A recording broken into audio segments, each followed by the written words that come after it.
Good morning, नमस्कार। हम Agarwal coaching से मिस्टर अमित कुमार आप लोगों को एलसीएम और एचसीएफ के बारे में बताने जा रहे हैं कि एग्जाम में किस तरीके से सवाल को सॉल्यूशन किया जाएगा। चलिए हम लोग फर्स्ट सवाल पर देखते हैं क्या करते हैं। देखिए आपके पास फर्स्ट सवाल है, वह सबसे छोटी संख्या ज्ञात, वह सबसे छोटी संख्या जिसमें 7 जोड़ने पर प्राप्त संख्या 24, 32, 36 तथा 54 में से प्रत्येक से विभाजित हो जाता है, तो वह संख्या ज्ञात करें। तो अगर हम बाई ऑप्शन के अकॉर्डिंग बात करेंगे तो इस सवाल में देखिए एलसीएम और एचसीएफ के जो सवाल आता है ना, उसमें बहुत सारा सवाल में आपका 3 और 9 का यूज हो जाता है, और जहां सवाल में 3 और 9 का यूज हो जाए वहां सवाल बिल्कुल इजी बन जाता है। तो इसको हम पहले बाई ऑप्शन के अकॉर्डिंग बताएंगे, उसके बाद हम रूल के अकॉर्डिंग आते हैं। तो इसमें देखते हैं कि 24 भी है, तो 24 को कटने के लिए आपको 8 की भी जरूरत होती है।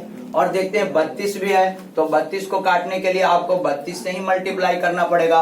और एक 36 भी है, तो 36 को काटने के लिए 9 और 4 की जरूरत है। और चूंकि हम 8 लिख चुके हैं इसलिए 4 को लिखना अब सही नहीं है, क्योंकि हम जब 8 से चेक कर लेंगे तो 4 से भी वह नंबर कट जाएगा। लेकिन 4 का नंबर का डिवाइडेबल इजी होता है 8 से। तो हम सबसे पहले ऑप्शन में 8 के बजाय 4 से ही चेक करके ऑप्शन को एलिमिनेट करेंगे। तो यहाँ पर आते हैं, इस सवाल को देख लेते हैं। ये सवाल कहता क्या और किस तरीके से बाई ऑप्शन से करेंगे। कह रहा है कि उस संख्या में 7 जोड़ने पर प्राप्त संख्या इन नंबरों से डिवाइडेबल होता है।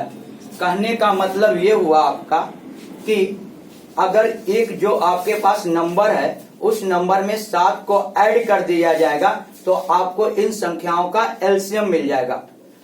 तो हम देखते हैं कि इसमें 9 का डिवाइडेबल का रूल यूज हो गया है। चूंकि हम 9 का डिवाइडेबल का रूल जानते हैं कि दिए गए संख्या के सभी अंकों का योग 9 का गुणज हो तो वह संख्या 9 से डिवाइडेबल होती है। अगर by the way x y z आपके पास संख्या है और इस संख्या को x plus y plus z equal to कोई नंबर आपके पास p आ जाए और ये p 9 का गुणज हो तो ये संख्या 9 से डिवाइडेबल हो जाएगी। तो हम बाई ऑप्शन पर चलते हैं।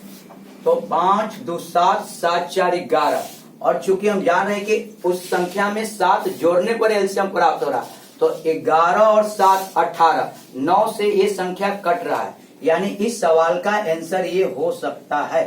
लेकिन एक बात ध्यान रखिएगा, जब हम बाई ऑप्शन से किसी सवाल का सॉल्यूशन करते हैं तो एग्जैक्ट आंसर तक नहीं पहुंचते हैं, हम गलत ऑप्शन को एलिमिनेट करते हैं। तो इस सवाल का मेरा आंसर बन सकता है। चलिए आगे हम बात कर लेते हैं। 7 3 10 10 4 14 और 14 और 7 21, और ये 21 आपका 9 से डिवाइडेबल नहीं है, तो इस सवाल का आंसर ये नहीं हो सकता है। 4 3 7 2 9, 9 प्लस 7 यानी 16, और 16 भी 9 से नहीं कटता है, ये भी इस सवाल का आंसर नहीं होगा। 7 2 9, 9 4 13 और 13 7 20, और 20 भी 9 से नहीं कटता है, ये भी इस सवाल का आंसर नहीं होगा। तो आज इस सवाल का आंसर ये हो जाएगा। अब चूंकि इस सवाल को हम रूल के अकॉर्डिंग जानेंगे कि रूल से इस सवाल को कैसे बनाया जाएगा। तो रूल से बनाने के लिए हमको करना क्या पड़ेगा, सबसे पहले इन नंबरों का एलसीएम लेना होगा, और इन नंबरों का एलसीएम आपका 24, 32, 36 और 54, और इनका जो एलसीएम आएगा आपके पास, वो एलसीएम आपके पास 432 हो जाएगा। ये एलसीएम आप लोग निकाल लीजिएगा, क्योंकि आप लोग को एलसीएम निकालने के लिए जानते हैं।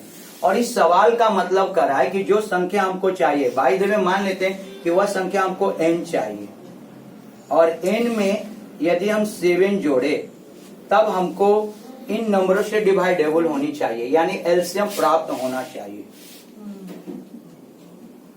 तो n को मालूम करने के लिए